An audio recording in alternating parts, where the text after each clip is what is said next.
Hello, Rob here. Now I'm going to be off work for at least a week with a bad back. So because I can't be there in person, I'm going to do this as a video. I will email out all the PowerPoints and all the flip learning. They will be available on Moodle as well. Okay, so just a few things to remind you. Okay, we are not doing any more project work. Project work is done. We're not doing any more of that in class. So basically, you need to submit any work that was missing, that hadn't been handed in on the 20th of December, and any improvements to your work and any missing work all have to be submitted by the 31st of January. Because I've had a bad back and have not been able to sit or move or do anything, I've not had a chance to mark any of your work yet. But as I'm starting to feel a bit better, I'm going to mark as much of it as I can this week, and I will email you my feedback, some of which might be in the form of videos. If you've got any questions, you can email me. Obviously, we're into a classroom situation now, so just to remind you, phones away in lessons at all time. They need to be on silent, preferably on airplane mode.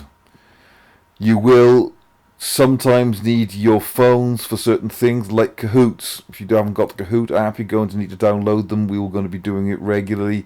You will be starting off today's lesson with a Kahoot. The results of your Kahoot will go towards your grades for your grade book assignments. So I will be recording the results of them. These are to check that you've done the flip learning. Obviously, I don't want to see any food or drink in the computer room as usual. If I take you into M236 though, you are allowed to have water. I do not expect to see anybody with headphones in. I do not want to see your phones on your desks. They will stay in your pocket. You are going to need to do the flip learning every week. This is important. There is a lot of things you need to learn, and I do not have time to go through them in class. This, as you can see here, is the flip learning you should have done during the Christmas holidays. I did email this out to you.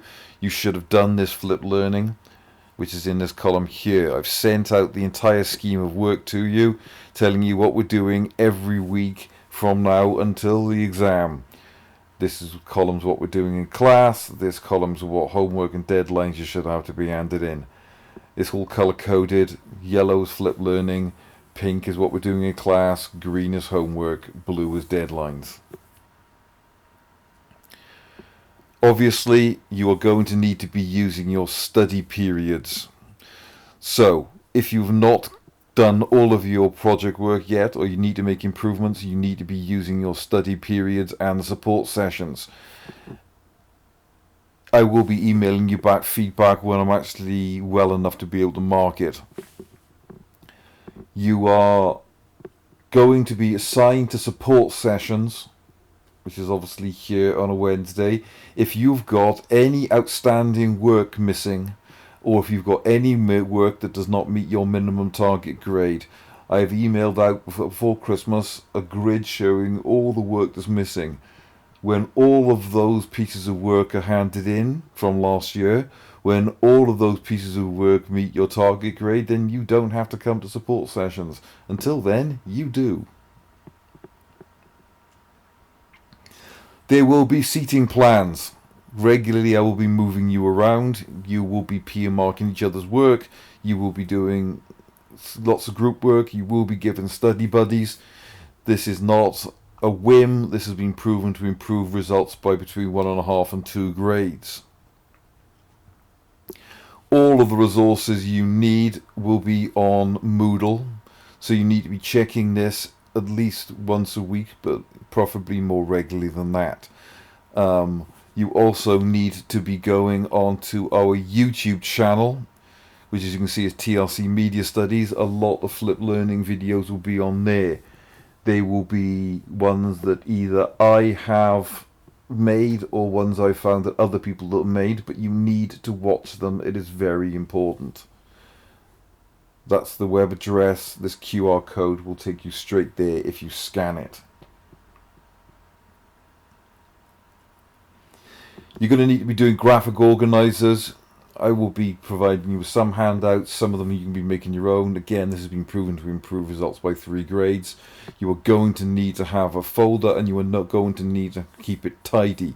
When I come back, I want to see your folders from last year. I want to see your folders from this year. So I'm going to be doing folder checks, so they better be neat and tidy.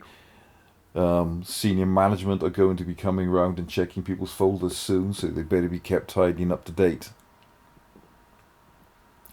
As I said, flipped learning must be completed by the required deadline. All homework must be done by the required deadline.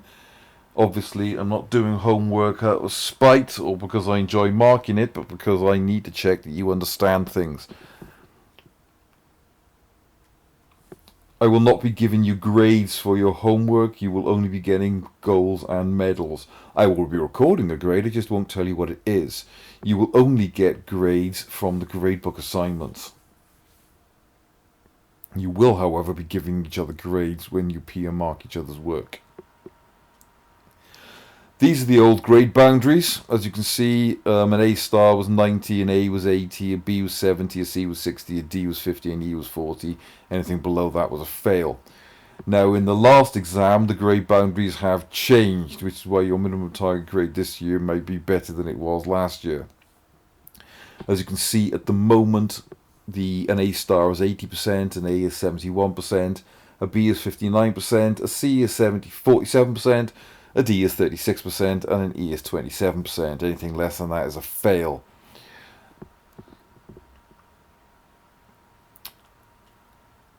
Obviously, you've got your dirt folders. We have already done your gradebook 1 and gradebook 2. Gradebook 3, which is coming up soon, is going to be the grade for your final project. Gradebook 4 will be an essay on magazines. Gradebook 5 will be again on magazines. But the grade you get, this grade here, this is going to be an average of all the grades you've got and all of your homework in both last year and this year. So you may go through all the work you did last year, and anything that didn't meet your target grade, and you do it again until it does. Otherwise it will pull down your gradebook average. So what are we doing for the rest of the year? Okay, there are 3 sections of the component 2. We're currently going to be starting section A, which is television in the global age. You've got 2 exam papers. One is component 1, that covers everything you did last year, and the second one is component 2. Alright, so this is what we're studying. So for section 8, television in the global age, that's life on Mars and the bridge. We're going to start that this week. You will get 1 2-part question or an extended response question. So you might get 1 30-mark question or 2 15-mark questions. That should take you 30 minutes, and in 30 minutes I'm expecting you to turn out 3 sides of A4. Section B is on magazines, mainstream and alternative media. That is the July 1965 issue of Vogue and the 25th anniversary issue of The Big Issue. And section C is metering on an age. We will be looking at Zoella and Attitude magazine. As you can see, every section will either have 1 extended response question for worth 30 marks or 2 15-mark ones in the exam. So as I said, television the global age, we're going to be watching Life on Mars, all of which is available on iPlayer, and season 3 episode 1 of The Bridge. We're going to be watching those in class. They will also be available to borrow from the LRC if you miss them. As I said, Life on Mars is on iPlayer. These are the 2 magazines you're going to be looking at. As I said, July 1965 issue of Vogue and the October 17th to 23rd, 2016 issue of The Big Issue. Don't know if that's available as a back issue, but an electronic version of that, the entire magazine, is available on Moodle. I've scanned the relevant images for that page as well, and they're also available on Moodle. As I said, we're also doing Zoella and Attitude magazine for We Do Media in Online Age, but that comes later in the year. Right, as I said, all of Life on Mars is available on iPlayer for the rest of the year. It's worth having a watch. It's a good show, and it will help you to understand context and things like that. Right, next video up is going to be me describing exactly what goes into this section, section A, and then you're going to be watching the episode. If you've got any questions, just email me and I will try and get back to you. I'll be keeping an eye on my email throughout the week.